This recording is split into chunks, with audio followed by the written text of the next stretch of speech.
नमस्कार दोस्तों, मैं दीपेंद्र सिंह कुशवाहा आप सभी का स्वागत करते हैं जीवन कोचिंग सेंटर में।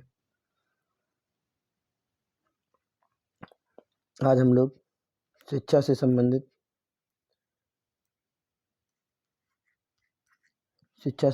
कुछ बातें करेंगे। चलिए, तो सभी लोग चैनल को सब्सक्राइब कर लें और बेल आइकन को ज़रूर दबा दें। चैनल को सब्सक्राइब करें तथा बेल आइकन को ज़रूर दबा दें और चैनल को शेयर करना ना भूलें। और जो क्वेश्चन हम पूछेंगे उसे कुछ क्वेश्चन भी हम पूछते रहेंगे बीच में, उन्हें कमेंट बॉक्स पे ज़रूर आंसर देना है। चलिए, और दूसरी बात याद रखें, जो पढ़ा रहे हैं इसकी पीडीएफ जो पड़ेगी आपको इस टेलीग्राम चैनल पर मिल जाएगी, जीवन कोचिंग सेंटर की टेलीग्राम चैनल पर।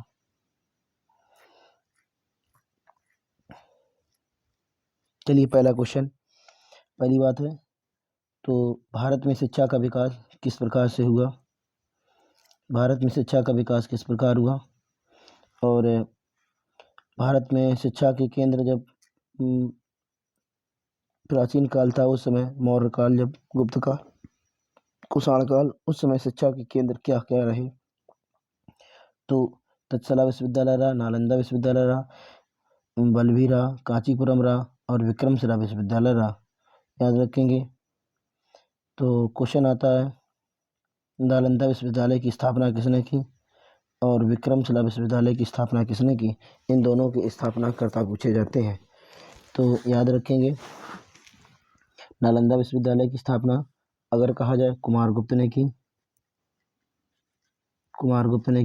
जबकि तक्षशिला विश्वविद्यालय की स्थापना धर्मपाल ने की।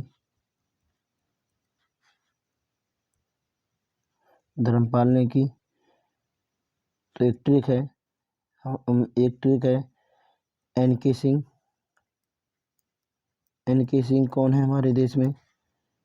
वित्त आयोग के अध्यक्ष हैं एन.के. सिंह। उसी एन का मतलब नालंदा है,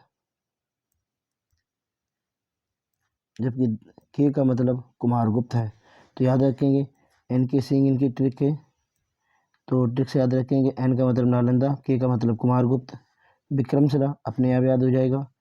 तो ये दो क्वेश्चन पूछे जाते हैं, नालंदा और विक्रमशिला विश्वविद्यालय। जब एक याद रहेगा शब्द दूसरा अपने आप याद हो जाएगा। आगे बात करें, इसके बाद मध्यकाल में शिक्षा के केंद्र दो रहे, जौनपुर और अजमेर। जौनपुर को पूर्व का सिराज कहा जाता है, याद रखेंगे। जौनपुर को पूर्व का सिराज कहा जाता है। आगे बात करें, अजमेर में भी रहा। इसी तरह से आगे बात करें अगर हम, वारेन हेस्टिंग ने भारतीय शिक्षा को बढ़ावा देने के लिए बहुत अधिक प्रोत्साहन दिया था। और अगर कहा जाए भारत में पहला मदरसा तो याद रखें कलकत्ता में खोला गया था। 1781 में खोला गया था पहला मदरसा। और इस मदरसे में फारसी और अरबी भाषा का अध्ययन कराया जाता था। अरबी भाषा शिक्षा सिखाई जाती थी, फारसी और अरबी भाषा शिक्षा सिखाई जाती थी। जैसे कि यहाँ पे सभी पढ़ा कि भारत में पहला अंग्रेजों द्वारा स्थापित किया गया मदरसा कौन सा था? कलकत्ता में था, 1781 में स्थापित किया गया था। आगे बात करें,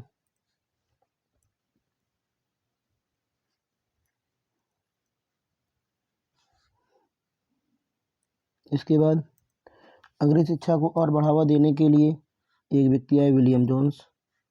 याद रखें, विलियम जोन्स ने बंगाल में एक एशियाटिक सोसाइटी ऑफ बंगाल की स्थापना की 1784 में। इनकी स्थापना करने का उद्देश्य ये था कि जो एशिया है, इस एशिया महाद्वीप में जितने भी सामाजिक है और प्राकृतिक घटना से संबंधित इतिहास जो लिखा गया है, साहित्य जो लिखा गया है, उस साहित्य को पढ़ा जाए और उसे अंग्रेजी भाषा में परिवर्तित किया जाए। तो याद रखें इनका एक उद्देश्य था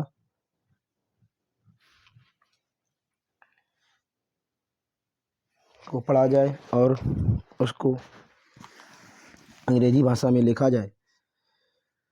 इसी प्रकार तो इस सोसाइटी में बहुत सारे योगदान दिए, जैसे कि अंग्रेजी भाषा में फिर कुछ किताबें लिखी भी गई, जैसे भगवत गीता का अंग्रेजी भाषा में अनुवाद किया गया, हितोपदेश का भी अंग्रेजी भाषा में अनुवाद किया। इन दोनों का अंग्रेजी भाषा में अनुवाद किसने किया? विल्किंस ने, चार्ल्स विल्किंस ने किया। तो याद रखेंगे अगर क्वेश्चन पूछा जाए भगवत गीता अंग्रेजी भाषा में अनुवाद कब किया गया? 1784 में चार्ल्स विल्किंस ने किया। और इसके बाद हितोपदेश का भी अंग्रेजी भाषा में अनुवाद किसने किया? 1787 में किया। हितोपदेश ने विल्किंसन ने किया हितोपदेश का। तो भगवत गीता और हितोपदेश इन दोनों का अंग्रेजी भाषा में अनुवाद किसने किया है? विल्किंस ने किया है। इसी प्रकार से अभिज्ञान शाकुंतलम जो कालिदास की पुस्तक है, अभिज्ञान शाकुंतलम जो कालिदास की पुस्तक है, याद रखेंगे कालिदास की जो पुस्तक है अभिज्ञान शाकुंतलम, इसका भी अंग्रेजी भाषा में अनुवाद किया गया। गीत गोविंद, इसका भी अंग्रेजी भाषा में अनुवाद किया गया। तो याद रखें गीत गोविंद का अंग्रेजी भाषा में अनुवाद किसने किया? तो विलियम जोन्स ने याद रखेंगे विलियम जोन्स द्वारा अंग्रेजी भाषा में इसका अनुवाद किया गया। अगर क्या अभिज्ञान शाकुंतलम कालिदास की पुस्तक है, गीत गोविंद किसकी पुस्तक है? तो याद रखेंगे लक्ष्मण सेन एक व्यक्ति थे पश्चिम बंगाल में, पहले बंगाली था। बंगाल का अंतिम बोला जाता है, क्वेश्चन आता है बंगाल का अंतिम हिंदू शासक कौन रहा? तो याद रखेंगे लक्ष्मण सेन थे बंगाल के अंतिम हिंदू शासक लक्ष्मण सेन रहे। और इन्हीं के दरबार में रहते थे जयदेव, इन्हीं के दरबार में जयदेव रहते थे। इन जयदेव ने ही गीत गोविंद नामक रचना की है। और यह गीत गोविंद श्री कृष्ण और उनकी गोपियों से संबंधित में, श्री कृष्ण और उनकी गोपियों से संबंधित है। याद रखेंगे गीत गोविंद। तो आगे आते हैं, इसके बाद में जो एक पुस्तक है जिसे डॉक्टर भीमराव अम्बेडकर ने बहुत अधिक खंडन किया था, मनुस्मृति। याद रखेंगे मनुस्मृति को अंग्रेजी भाषा में अनुवाद किया गया और उसका नाम क्या रखा गया? A code of Hindu law के नाम से अंग्रेजी भाषा में प्रकाशित की गई मनुस्मृति को। इसके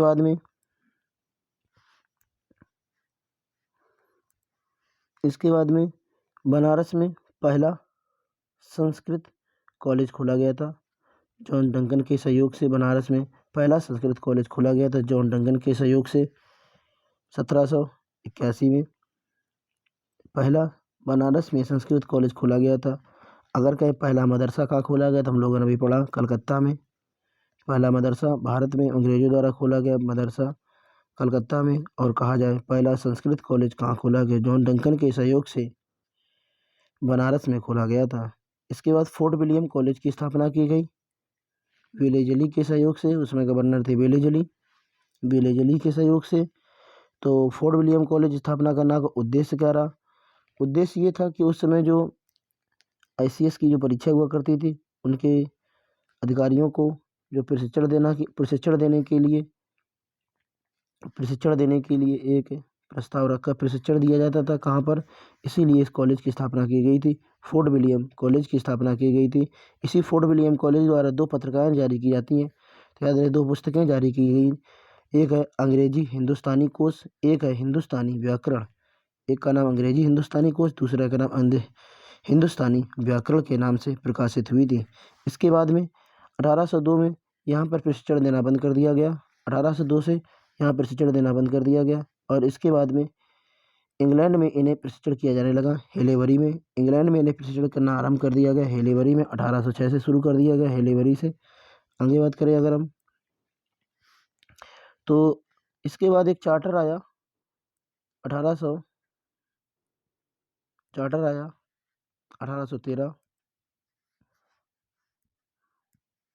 1813 एक चार्टर आया। इस चार्टर द्वारा भारत में शिक्षा का प्रसार करने के लिए 1 लाख रुपए का प्रावधान किया गया। बाद में इस प्रावधान को 1919 में यह जो प्रावधान दिया जाता था 1 लाख रुपए, इस प्रावधान को देना भारत में अंग्रेजी शिक्षा का प्रसार करने के लिए इस अनुदान को समाप्त कर दिया गया था। इसके बाद में आगे बात करें, अगर हम कहें तो 1817 में हिंदू कॉलेज की स्थापना की गई। 1817 में एक हिंदू कॉलेज की स्थापना की गई। इसे हिंदू कॉलेज स्थापित करने के लिए 3 लोगों का योगदान रहा, राजा राम मोहन राय का, डेविड हेयर का, अलेक्जेंडर डफ का रहा। तो याद रखेंगे। बाद में इसे 1884 में जब देश 1884 में इसे क्या कर दिया गया, एक महाविद्यालय बना दिया गया, विश्वविद्यालय का दर्जा दिया गया। इसके बाद है अंग्रेजों ने कलकत्ता में एक एंग्लो हिंदू कॉलेज की स्थापना की 1822 में, और इसे बाद में इंडियन एकेडमी के नाम से जाना गया। इसे बाद में इंडियन एकेडमी के नाम से जाना जाता है।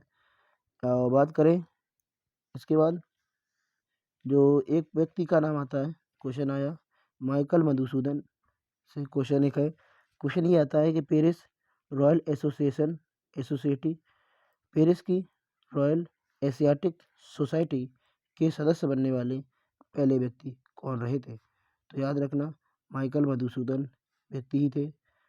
इसके बाद में जो भारत में है, जो संस्कृत व्याकरण का प्रकाशन करना शुरू कर दिया, भारत में संस्कृत व्याकरण का प्रकाशन किसने शुरू कर दिया था, हॉल हेड ने अंग्रेजी संस्कृत व्याकरण का शुरुआत कर दी थी। इसके बाद एक क्वेश्चन आता है विलियम जोन्स को भारतीय विषयक ज्ञान शास्त्र का जनकदाता कहा जाता है। भारतीय विषयक ज्ञान शास्त्र का जनकदाता कहा जाता है विलियम जोन्स को। इसके बाद इनका नाम एक और आता है, मालिक जोन्स के नाम से भी जाना जाता है। एक नाम और इन्हें जाना जाता है, फादर ऑफ इंडोलॉजी भी इन्हें कहा जाता है। आगे बात करें, इसके बाद में एक सिद्धांत आया जो शिक्षा का अधोमुखी निस्यंदन सिद्धांत। शिक्षा का अधोमुखी निस्यंदन सिद्धांत, इसका प्रतिपादन किसने किया, मैकाले ने किया। और अगर कई प्रवर्तक कौन थे, ऑकलैंड थे। इसका प्रतिपादन मैकाले ने किया, क्योंकि प्रवर्तक ऑकलैंड थे। और जैसे मैकाले की अंग्रेजी शिक्षा का प्रावधान आता है तो इस तरह से भारत में शिक्षा के प्रावधान 2 तरह से हो गए, एक प्राच्य शिक्षा के रूप में बट गए, एक आंग्ल शिक्षा के रूप में बट गए। प्राच्य शिक्षा का मतलब जो भारत में शिक्षा चल रही थी उसी शिक्षा का प्रावधान। आंग्ल शिक्षा का मतलब है जो हमारे देश में अंग्रेजी शासन व्यवस्था आई, उस अंग्रेजी शासन व्यवस्था के अंतर्गत अंग्रेजी भी सिखाई जाए। इस तरह से 2 आए। तो दोनों के समर्थक याद रखना, एक समर्थक हैं प्रिंसेप मिलेंगे, एक विल्सन मिलेंगे। इसके बाद आंग्ल शिक्षा के समर्थक मुनरो मिलेंगे और एलिफिन्स्टन मिलेंगे आपको। इसके बाद आगे आते हैं, अंग्रेजी शिक्षा का प्रसार करने के लिए एक और योजना आई जॉन थॉमसन के सहयोग से। और इस योजना का नाम था ग्राम शिक्षा योजना। यह योजना आई, इस योजना को ग्राम शिक्षा योजना के नाम से जानते हैं। लेके कौन आए, जेम्स थॉमसन लेके आए। इसके बाद कुछ भारत में जो अंग्रेजी मिशनरी आए थे, अंग्रेजी मिशनरी को उद्देश्य क्या था, अंग्रेजी मिशनरियों को उद्देश्य था कि भारत में ईसाई धर्म का प्रसार करना। लेकिन भारतीय लोग अंग्रेजी भाषा नहीं जानते थे, इसलिए ईसाई मिशनरियों ने भी बहुत सारे अंग्रेजी भाषा सिखाने के लिए प्रावधान रखे। इसमें से एक ईसाई मिशनरी जो बंगाल में श्रीरामपुर में इन्होंने एक मिशनरी की स्थापना की। उस मिशनरी का नाम था श्रीरामपुर त्रि मिशनरी। 1799 में इसकी स्थापना हुई थी। इसके बाद इसके अगर समर्थक हैं तो विलियम कैरी हो जाएंगे, विलियम बोर्ड हो जाएंगे, जेसुआ मार्क मैन हो जाएंगे। आगे बात करें अगर हम, इसके बाद 1818 में बैप्टिस्ट मिशन कॉलेज की स्थापना हुई। श्री रामपुर में ही इसी मिशनरी द्वारा स्थापित किया गया। इसी मिशनरी द्वारा एक और स्थापित किया गया कलकत्ता में, और बिशप कॉलेज की स्थापना हुई। बिशप कॉलेज की स्थापना हुई और इसको स्थापित करने का श्रेय जाता है रेवरेंड मिडलटन।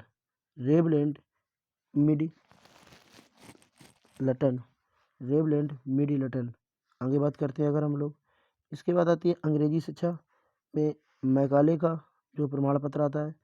मैकाले का प्रमाण पत्र कैसे, तो याद रखेंगे, भारत में अंग्रेजी शिक्षा को प्रावधान लाने के लिए मैकाले ने अपना स्मरण पत्र जारी किया।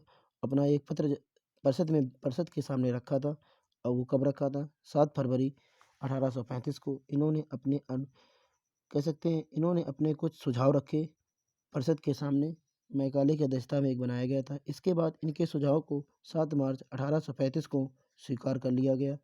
और अगर कहा जाए उस समय गवर्नर कौन थे, तो याद रखें 1835 में जो गवर्नर रहे वो थे विलियम बेंटिक। ये वही विलियम बेंटिक हैं जिन्होंने सती प्रथा का अंत किया था। आगे बात करें, विलियम बेंटिक के शासनकाल में ही भारत में अंग्रेजी शिक्षा का प्रारंभ होना शुरू हो गया। और फिर इसके बाद में 1844 से सरकारी नौकरियों में अंग्रेजी शिक्षा को अनिवार्य कर दिया गया।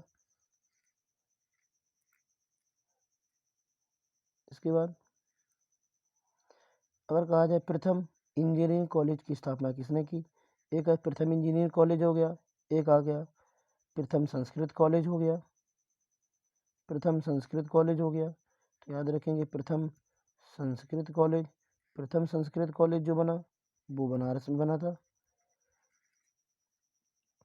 बनारस बना था, डंकन के सहयोग से बना था। और अगर कहते प्रथम इंजीनियरिंग कॉलेज कहाँ बना?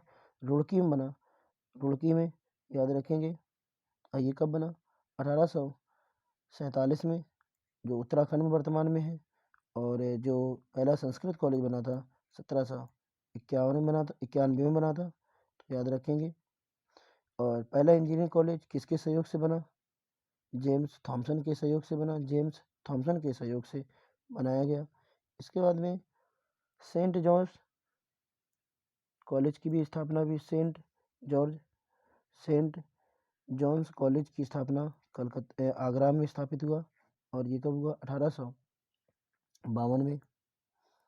इसके बाद मैकाले की जब शिक्षा नीति आई, उस मैकाले की शिक्षा नीति के बाद में हमारे देश में अंग्रेजों ने फिर से एक एक्ट ला के आए शिक्षा सुधार करने के लिए, और वो आया वुड डिस्पैच एक्ट। तो याद रखेंगे वुड डिस्पैच एक्ट क्या था और उस समय गवर्नर कौन थे, इतनी पॉइंट ध्यान देना है। वुड डिस्पैच कब आया था? 1854 में आया था, और गवर्नर थे डलहौजी थे। और इसी वुड डिस्पैच एक्ट को कहा जाता है शिक्षा का मैग्ना कार्टा। क्वेश्चन पूछे शिक्षा का मैग्ना कार्टा किसे कहा जाता है, तो वुड डिस्पैच को कहा जाता है। वुड डिस्पैच जो एक शिक्षा संबंधित आया, इसकी प्रधानता क्या थी, इसका उद्देश्य क्या था, इसने कौन कौन सी सिफारिशें रखी थी, इसने किस किस पर बात की थी। तो इसने जो विश्वविद्यालय स्तर पर शिक्षा देने की बात कही, और इसी के साथ इन्हीं के अनुसार 1855 में लोक शिक्षा विभाग की स्थापना हुई। और लोक शिक्षा विभाग की स्थापना हुई तो मैंने कहा विश्वविद्यालय को स्थापित करने की अनुशंसा की गई थी। तो 3 विश्वविद्यालय स्थापित हुए थे, एक कलकत्ता में, एक मद्रास में, एक मुंबई में। 1857 में 3 विश्वविद्यालय स्थापित हुए। इसमें कहा जाए पहला विश्वविद्यालय कौन सा स्थापित हुआ था, तो पहला विश्वविद्यालय था कलकत्ता विश्वविद्यालय। तो पहला मैंने इंजीनियरिंग कॉलेज बोला, रुड़की में बोला। पहला संस्कृत कॉलेज बोला, बनारस में बोला। तो याद रखें पहला विश्वविद्यालय बोला वो कहाँ बोला? कलकत्ता बोला। ये तीनों पॉइंट याद रखने हैं आपको। आगे बात करें, इसके बाद हंटर कमीशन आया। हंटर कमीशन, अब बचे हुए जो कमीशन है, हंटर कमीशन है, रेले कमीशन है, इसके बाद में सेंटलर है, इसके बाद में वर्धा है, सार्जेंट है। इन सब की बात हम लोग बाद में अगले वीडियो में करेंगे। तो सभी लोग, वीडियो को अच्छा लगा हो तो वीडियो को शेयर करें और चैनल को सब्सक्राइब कर लें। जय हिंद।